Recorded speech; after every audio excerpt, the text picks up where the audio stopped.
Louise Thrushwood was a modest motherly mouse that lived within the walls of a quiet two-story home. If anything could be considered loud in her home, it would be the bellies of her grandchildren, and as the family's food provider, it was her duty to keep them quiet each morning. Before the sunrise, she would make her way to the house's kitchen to gather crumbs, drippings, and other scraps that had been carelessly left behind by the house's larger residents. This was the Thrushwood way, to take only what was left behind while no one was around to care. The most reward with the smallest risk.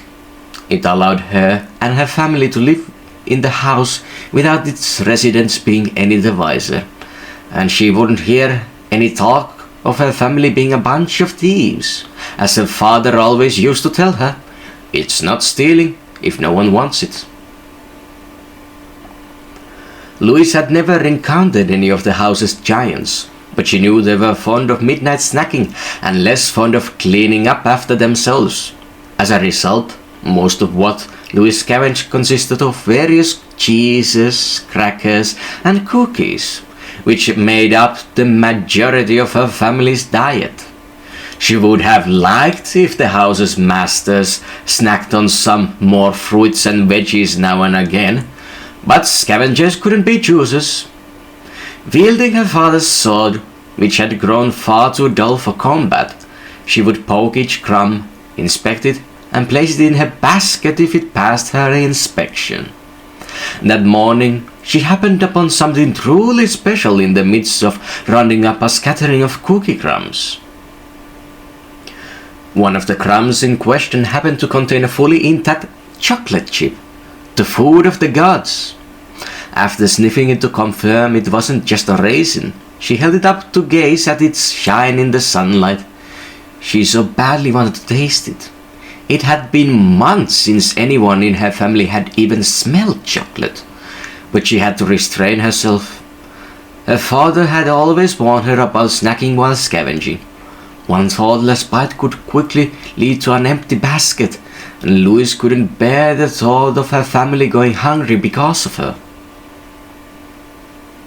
After depositing the final crumb into her basket, Louise sheathed her sword and immediately headed for home.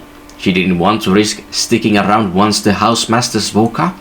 The less time she spent outside her mouse hole, the better. The Thrushwood home was already full of life by the time Louise returned.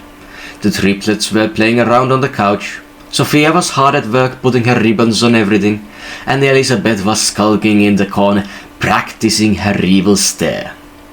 Louise's grandkids all threw out a warm welcome upon their grandmother's arrival, though Louise's own kids were a little preoccupied.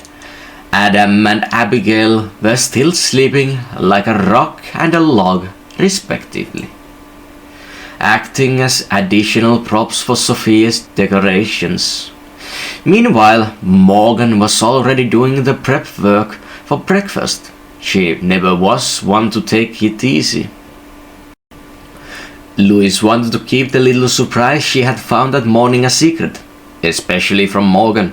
It was difficult enough to convince her to feed her kids the cookie crumbs she scavenged, but Louise understood it was the Morgan's job as the mother to be a stick in the mud. But at the same time, Louise felt it was her duty as the grandmother to spoil her grandkids rotten. As long as she was the scavenger in the house, she'd make sure they got a little sugar in their diet. Louise did wonder how much longer that would be, though.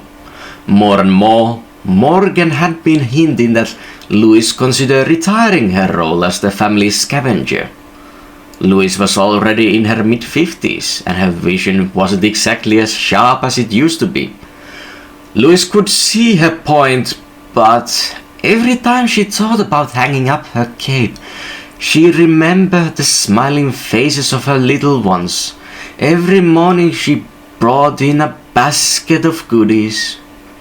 It made her feel like she was doing her part, like she was a precious member of the family that couldn't be forgotten like her father was.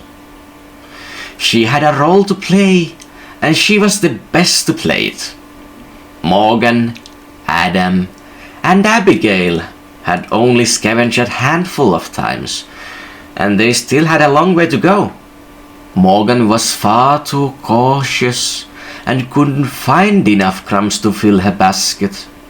Adam had a tendency to snack on the job, and Abby was too easily distracted by the wonders of the larger house.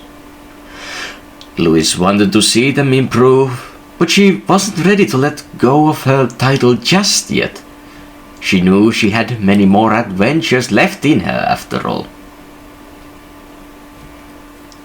As lively as the Thrushwood household could become, nothing turned it on quite like mealtime.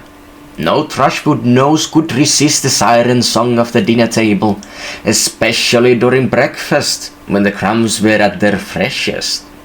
Even the most tasteless of saltiness burst with flavor when placed on a plate with a sprinkle of grandmotherly love. Unlike the patrons of the larger house, they would not leave one crumb behind. Dropped food would be eaten off the floor without hesitation. To do otherwise would be hypocritical. Louise had melted down the chocolate chip to use as a topping to the cheese, cracker, and cookie crumbs. She'd scavenged that morning. She played the role of the chocolate fairy, sprinkling a little touch of heaven onto each of the plates. When it came to Morgan's kids, however, it didn't take much in the tank to get their engines running. Davy grabbed his ball from the living room to toss it around. Sophia started biting at her food face first like a wild animal, and Abigail suddenly found it difficult to resist teasing her twin brother. They were almost as energetic after eating it as they were just to see it.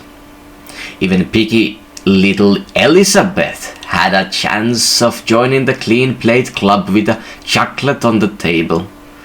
Louise couldn't begin to measure her joy at seeing the table so alive. Morgan, on the other hand, was on full damage control, striving to quell the storm that was brewing as a result of combining her kids and sugar. She never understood why her mother enjoyed causing such a chaos. As she attempted to wipe the chocolate off a jittering Sophia's face, Dave threw his ball a little too hard, knocking off Douglas's glasses and flying back into the living room.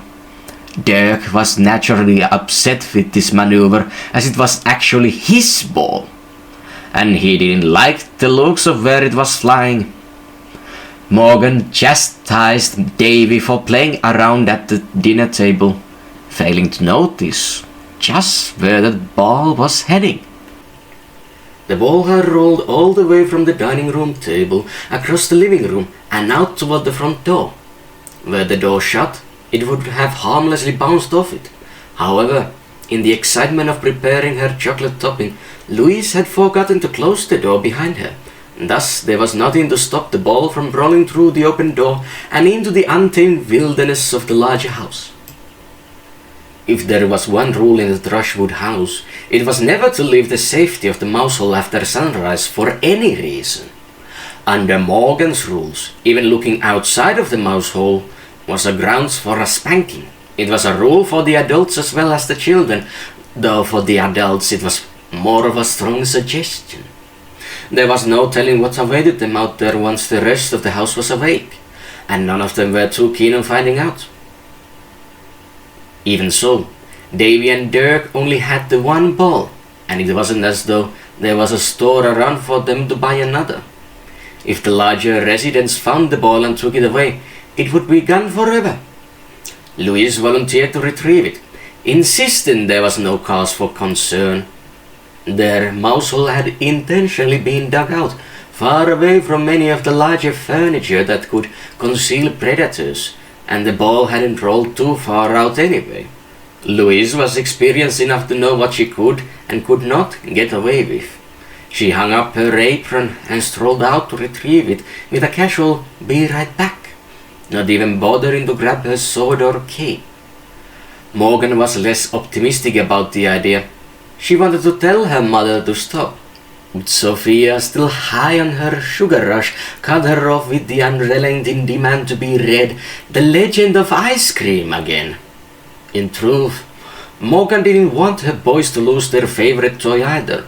She was just very partial to her grandfather's mantra of no unnecessary risks. At the very least, she wished her mother would put her cape on if she was going outside. She'd die of embarrassment if another mouse family saw her mother like that.